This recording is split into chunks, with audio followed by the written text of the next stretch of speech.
नमस्कार। जय जगन्नाथ। समस्त को मंत्रमय जीवन को बहुत बहुत स्वागत। एक मंत्र, एक दिन, एक अनुभव।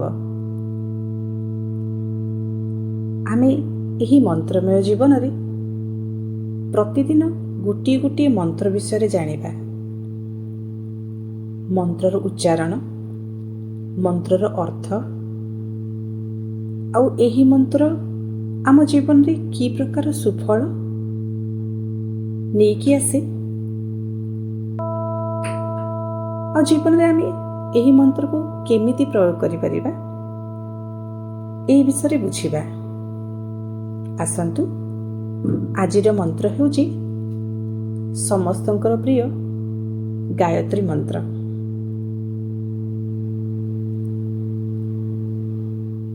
आज आम एक अत्यंत पवित्र और प्राचीन मंत्र गायत्री मंत्र को जानिबा, सुनिबा एवं अनुभव करिबा। एही मंत्र आमको बाहरर आलोक सहित नुहे, आम भितरर ज्ञान और विवेकर आलोक सहित जोड़िबा को प्रेरणा दिए। मंत्रटी हेउची ओम भूर्भुवस्वः तत्सवितुर्वरेण्यं भर्गो देवस्य धीमहि धियो यो नः प्रचोदयात्।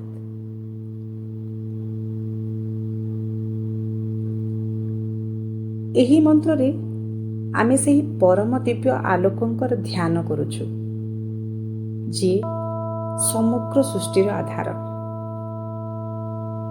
आमर प्रार्थना, हे परम दिव्य आलोक, आमर बुद्धि को आलोकित कर, आमको सत्य और शुभ पथरे चलिबा पई प्रेरणा दियो। एही मंत्र केवल किसी शब्दर उच्चारण नुहे, एहा हेउची आलोक पई एक प्रार्थना। जेतेबेले आमे एही मंत्र जप करू, आमे प्रार्थना करू, मोर चिंता शुद्ध हेउ, मोर बुद्धि स्पष्ट हेउ, मोर निष्पत्ति सठिक हेउ एवं मोर जीवन सत्य और शुभ पथरे आगक बढ़ू। जीवने एहार बहुत लाभ अछि। नियमित भावरे शांत मनरे मंत्र जप करिबा आम पई एक ध्यान और आत्मचिंतनर अभ्यास होई पारे। एहा आमको एकाग्र हेबा, मन को शांत करिबा, सकारात्मक चिंता करिबा एवं निज चिंता और कार्य को नहीं सचेतन हेबारे साहाय्य करिपारे।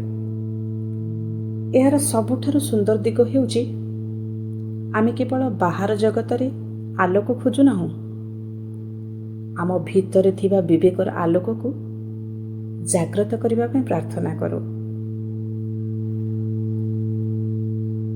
ये आम जीवन पई बहुत बड़ शिक्षणीय वस्तु। जीवन रे आमे समस्ते अनेक समय द्वंद्व पड़ू। केउ पथ बाछिबा, केउ निष्पत्ति नेबा, कौन ठीक एवं कौन भूल। सेतेबेले आमको सबुठारु अधिक आवश्यक हुए स्पष्ट बुद्धि एवं शांत मन। गायत्री मंत्र आमको सेही भितरर आलोक पई प्रार्थना करने को शिखाए। आजिर मंत्ररू आमे एही शिक्षा नेबा, मन शांत हेले बुद्धि स्पष्ट हुए, आउ बुद्धि स्पष्ट हेले जीवनर पथ मध्य स्पष्ट हो जाए। एबे आखि बंद करंतु, गभीर भावरे श्वास नियंतु, मन को शांत करंतु एवं आसंतु भक्ति और एकाग्रतार सहित आमे 3 थर गायत्री मंत्र उच्चारण करिबा।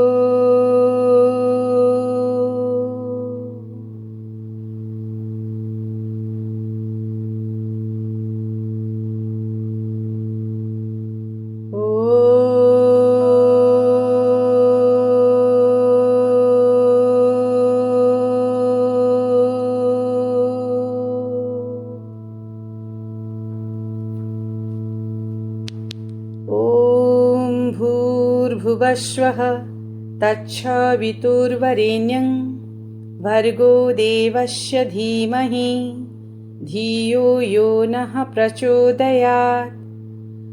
ॐ भूर्भुवस्वः तच्छवितुर्वरेण्यं भर्गो देवस्य धीमहि धियो यो नः प्रचोदयात्।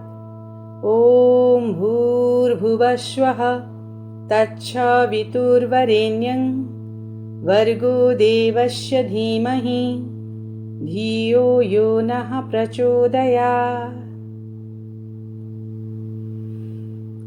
ॐ शान्तिः शान्तिः शान्तिः।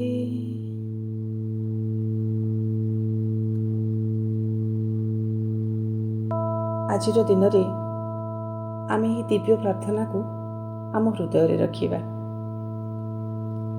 ହେ ଦିବ୍ୟ ଆଲୋକ, ମୋର ମନକୁ ଶାନ୍ତ କର, ମୋର ବୁଦ୍ଧିକୁ ଆଲୋକିତ କର ଏବଂ ମୋତେ ସତ୍ୟ ଓ ଶୁଭ ପଥରେ ଚାଲିବାକୁ ପ୍ରେରଣା ଦିଅ।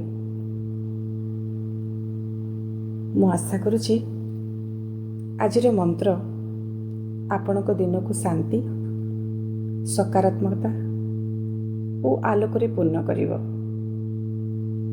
ଏକ ମନ୍ତ୍ର, ଏକ ଦିନ, ଏକ ଅନୁଭବ। ଜୟ ଶ୍ରୀ ଗୁରୁଦେବ। ଓମ୍ ଶାନ୍ତି ଶାନ୍ତି ଶାନ୍ତି। ପୁଣି କାଲି ମିଶିବା ଏକ ନୂଆ ମନ୍ତ୍ର ନେଇ।